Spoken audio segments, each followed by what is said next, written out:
Hello, everybody. So we're going to do the blessing the speech again this morning. I think I like to do that. It's such a sweet little meditation. And it's surprising. Who would have thought it? When we do it, you'll see. If you haven't done it before, you'll see it's most surprising. So this 30 minutes, we're going to be here together. So motivate, thinking just for this 30 minutes to really make it focused, remembering every single thought leaves seeds in the mind. Every thought counts.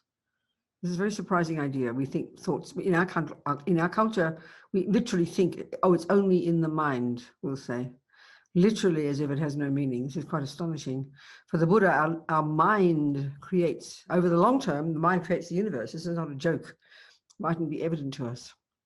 So every thought counts. So, and therefore, of course, every word counts. Every word counts. So this 30 minutes, we'll do this little meditation. So we can control our body and speech, so we can then control our mind, so we can then become these marvelous people we've got the potential to become, so we can benefit others. That's the plan. Okay, so just think for a moment about speech. Just think about it, contemplate. Then we'll do the meditation. You know, it's like the feeling we normally have, whatever goes on in our mind, whenever we don't even know half the time. And then it comes pouring out of our mouth when we're emotional. Even the fact that we have to talk to other people, like go to a therapist, to find out what's happening in our own mind. That's how we are, because we don't have.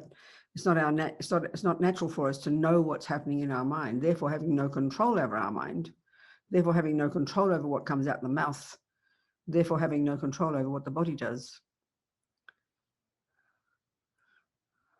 We've got the potential. And Buddhism, this is the unique approach that Buddha has. These marvelous, and before him, the marvelous Indians, they had these extraordinary techniques for knowing the mind intimately, unpacking and unraveling it, and therefore having effortless control over what comes out of our mouth and what we do with our bodies. So Buddha took all this when he diverged in his own direction. And now the essence of all the practice, the whole path to enlightenment, first level of practice, control your body and speech. Why? Because they're driven by attachment, fears, anger, depression, anxiety. And that's what harms others. Look at the world. I mean, it's so clear. Look at the world. So speech, we might not go around raping and killing too many people. That's clear. But our speech is one. We're so clever. We're well educated. We can't wait. We sort of have this sort of drive to get things out of our mouth. When we're with others, we talk endlessly. From our own anxiety, yes, from our own stress. We have no control. We can't control between the uncontrolled negative and then the positive, because we're not controlling our mind. But there's a particular approach. We need to first control the body and speech, at least harness them. Then you've got the space to really see the mind. It's so clear. I mean, to imagine being conscious every second, it seems almost unbelievable. But that's what we're capable of. Never forget that.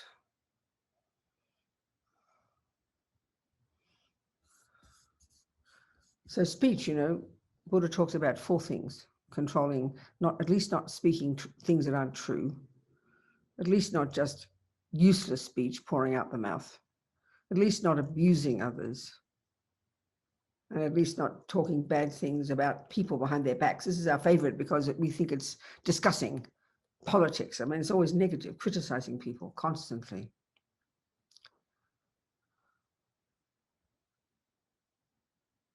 So what characterizes a negative action, the heaviest ones, are those that involve our body and speech and those that harm others.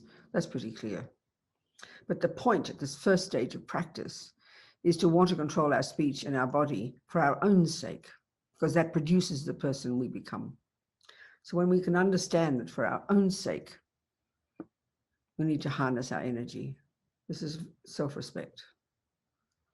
It's not a question of being a good girl or a good boy. It's for our own sake. Then we can see we can benefit others.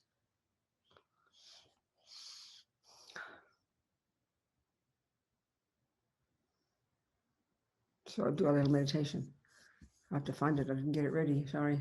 Just for a couple of minutes, watch a couple of minutes, focus on your focus on the mind. Just no, okay. Just for reminding us, let's just check the body. Appropriate for meditating. Best to be in full lotus position. His Holiness the Dalai Lama says if you can start your session like that, it's very auspicious, because it's for the most advanced practices. All these subtler energies are aligned beautifully, and the serious meditators can sit there for hours without toppling over. So it's very, very practical. If we can't, of course, it doesn't matter. Regular cross-legged, fine. If not that, in a chair. But if we're in a chair, hold up your own, don't slump into the chair. Hold up your own body, feet firmly on the ground.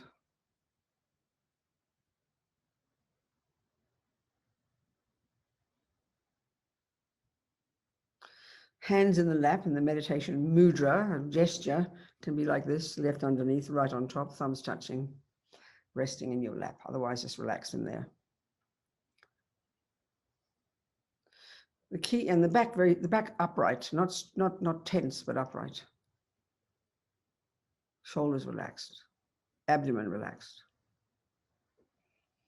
Then the head slightly tilted forward, chin tucked in. Lips slightly apart. Tip of the tongue behind the top teeth, just by the palate, beneath, by the palate there. And this stops you from the great meditators have all found, it stops you from dribbling, stops you from having to swallow the spit all the time. It's very practical. And the eyes looking down, as if you're looking along your nose towards the ground. So these are main points, the bottom, back upright, shoulders, hands, head tilted forward, chin, lips, tongue, eyes. And just settle into it, then forget about it, because your body doesn't meditate. This is to help your mind. So for 2 minutes, just focus on the breath. The breath is a very simple object to take as your focal point. One of the ones that Buddha taught. That sensation at your nostrils. Focus on that single-pointedly as much as you can. Think, I'm going to pay attention. Think that thought. I will pay attention to the breath. That's it. Going out, going in, going out, going in. Every time it wanders off, you adjust it. Bring it back to the breath. Bring the attention back to the breath. That's it. 2 quality minutes, maybe 3.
So just this thought now, start to practice just a thought of refuge.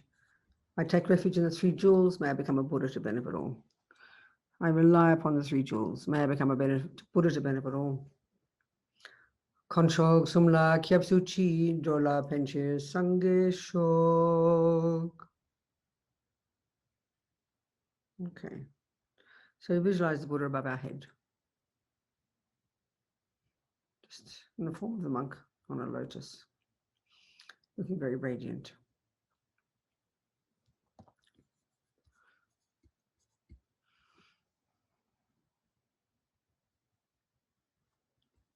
So now you visualize on your tongue the Sanskrit syllable ah. Of course, if we can't see it in Sanskrit or in Tibetan, we say in the Roman letter ah, ah, standing upright on your tongue.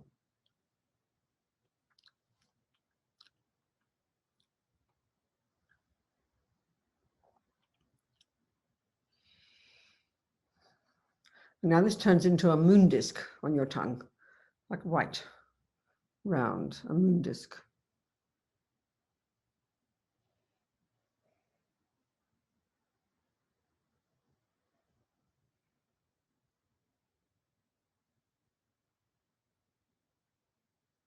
And on top of that, standing upright, a white Om.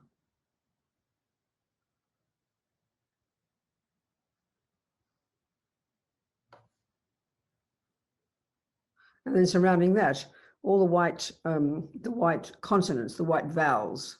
Of course, we don't know them in Sanskrit or Tibetan, not even in the Roman letters, so we just have to pretend, unless you've memorized them. The white vowels, standing upright, clockwise, around the Om on the moon disk.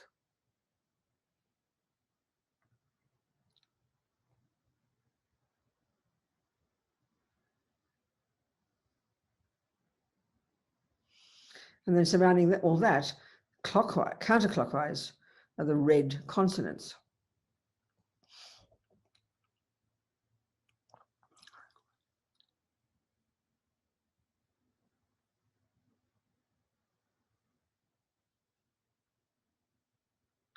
And then surrounding them, clockwise, as Rinpoche calls them, the blue dependent related heart mantra, or the mantra of dependent arising. Sanskrit letters. All on your tongue, all upright. The white Om, the white vowels clockwise, the red consonants counterclockwise, the blue dependent related heart mantra clockwise.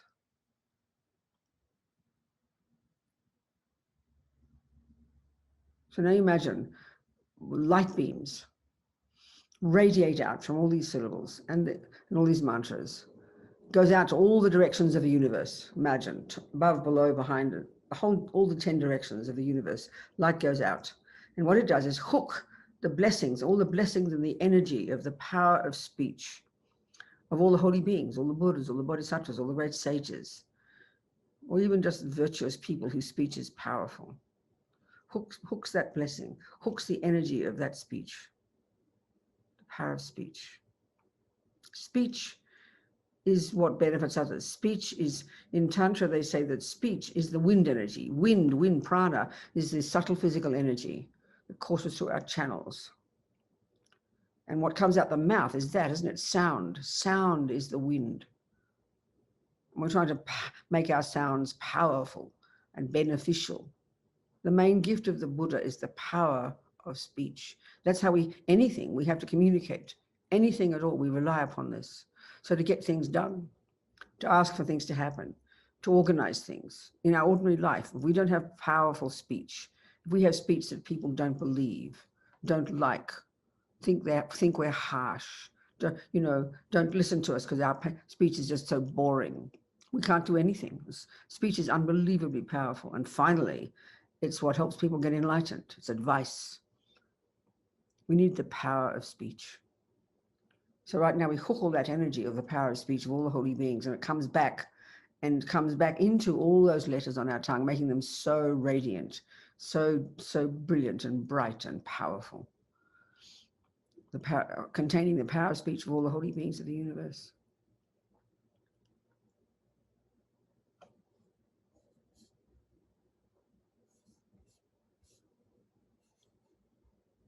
And how you get this power of speech, how do we get it? How did they get it?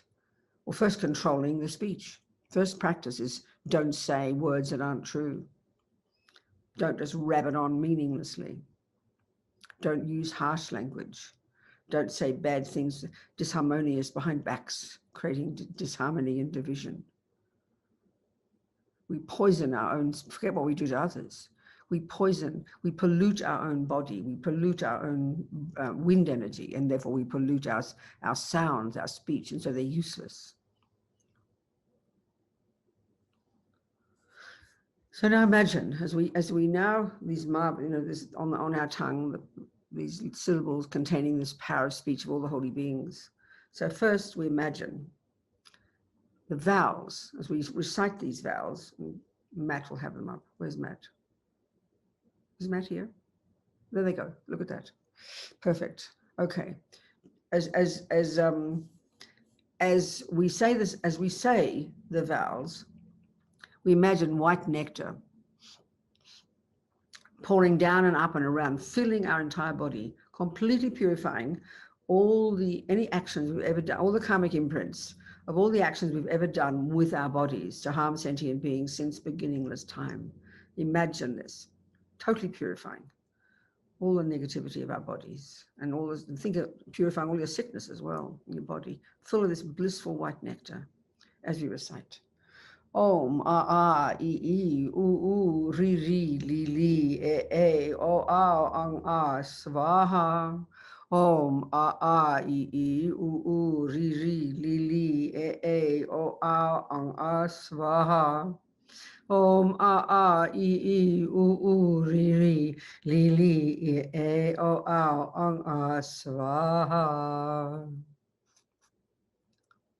Full of this white nectar, completely purified all the negativity of our bodies.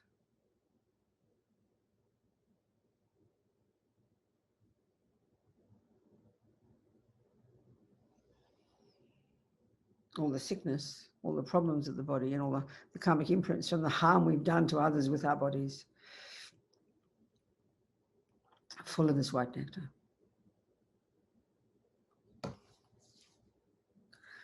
So now as we recite the red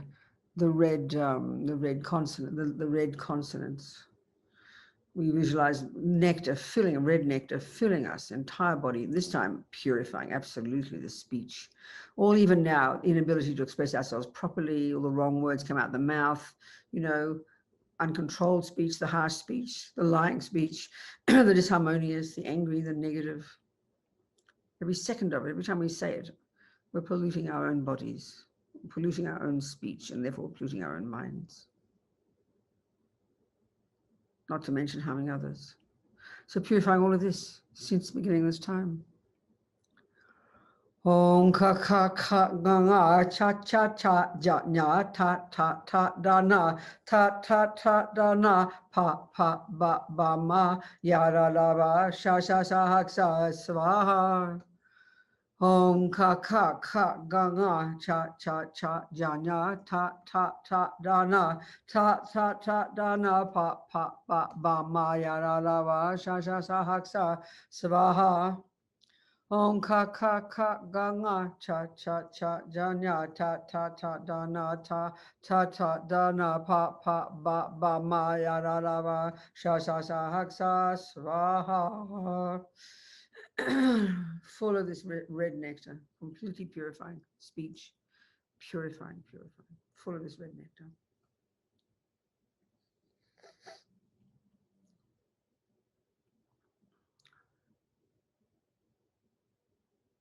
And now mind, the source of all the problems, all the delusions, all the misconceptions, the root delusion that clings to the inherent me, the attachment to get what that me wants, the aversion and panic when it doesn't, and all the other dramas that cause us so much pain and cause us to harm others. The mind. So this time as we recite the dependent related heart mantra, the mantra of dependent arising, which of course helps us understand ultimate reality, emptiness. filling us with blue nectar, purifying all the nonsense of our minds. Om yedama hetu pabava hetun teshan tatagato evedate shanchayo niroda evam vadi mahashamanaye svaha. Om yedama hetu pabava hetun teshan tatagato evedate shanchayo niroda evam vadi mahashamanaye svaha. Om yedama hetu pabava hetun teshan tatagato yevadatta shanchayo niroda evam vadima shramanaye svaha.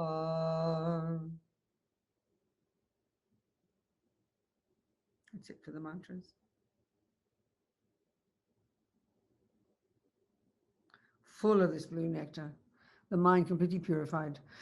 Just imagine your mind full of bliss at the virtues, its true nature.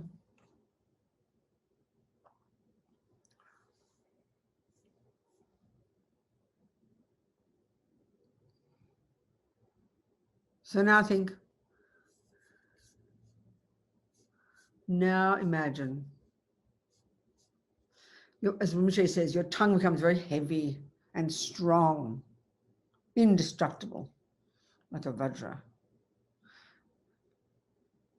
Every sound you utter, think this, it's unbelievable. Every sound you utter can only be of benefit to whoever hears it.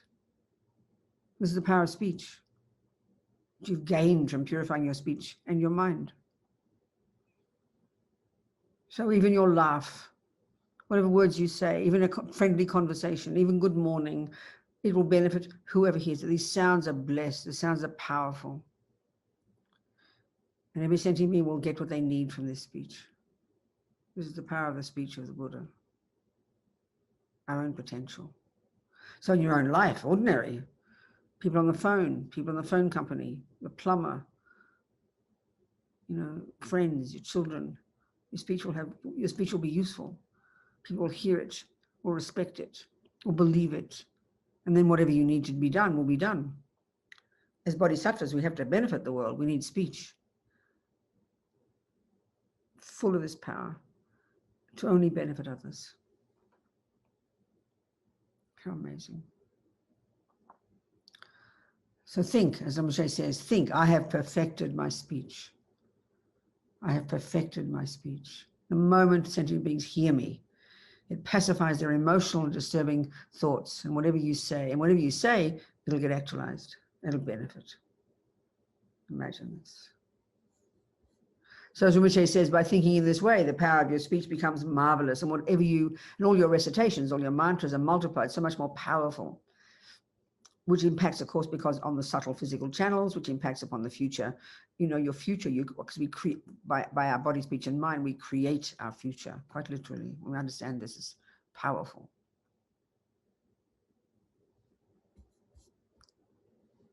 And now we dedicate, we think, this sweet little prayer. May my tongue have all the courage. We should have had that up. We'll get it up next time. May my tongue have all the courage of the ones gone to bliss. By the power manifesting from these glorified words, may all sentient beings be subdued. And whatever words I say, whatever I need to be done, may it all be accomplished. If we're trying to become bodhisattvas, that's exactly the point. And so just think think today, just for today, you're going to watch your speech like a hawk. This first level of practice, which is controlling the body and speech, it obviously needs the mind, because your mind has to decide to do it. But the first level of practice is not too much to control the mind, it's to control these servants of the mind. So that's a good way to put it, your body and speech. So you're using your mind, you're making a determination to control what comes out your mouth, to control your body. The first level of controlling the body, of course, is don't harm others. But as we get to understand the idea of it, what we're trying to do is harness our own mind, transform our mind, control our mind, to turn it into this marvelous mind of wisdom and clarity and kindness and joy. So we start to get the idea, so we begin to control the body in every way. We use our body for everything. So to begin to harness the body and speech is the beginnings of harnessing your mind. It's so logical. Instead of just thinking this lump of self-existent me kind of plodding through life, saying and doing what I want because I'm allowed to. I mean, it's infantile. We don't have to understand why we want to control our body, speech, and mind. Not to be punitive, not to be negative, not to be tight. It's to turn ourselves into this marvelous person, free of delusions, full of goodness, full of clarity, full of wisdom, full of bliss, full of love, compassion. This is the point. That's the plan. So throughout the day, we just make a decision. I'm going to watch my speech like a hawk, attempt to control what comes out the mouth. And first, never forget that you'll be the beneficiary, then others. How marvelous.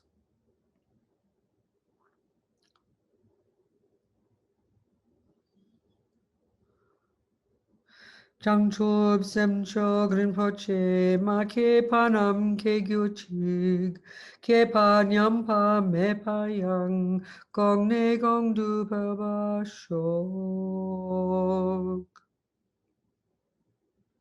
ke wadi nyudag lama sange drukyone drowa chikyang malupar dei salaga pa shok.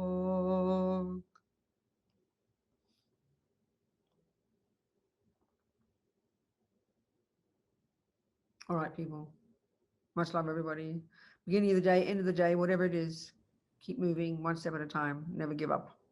Thank you, everybody. Thank you so much, Matt.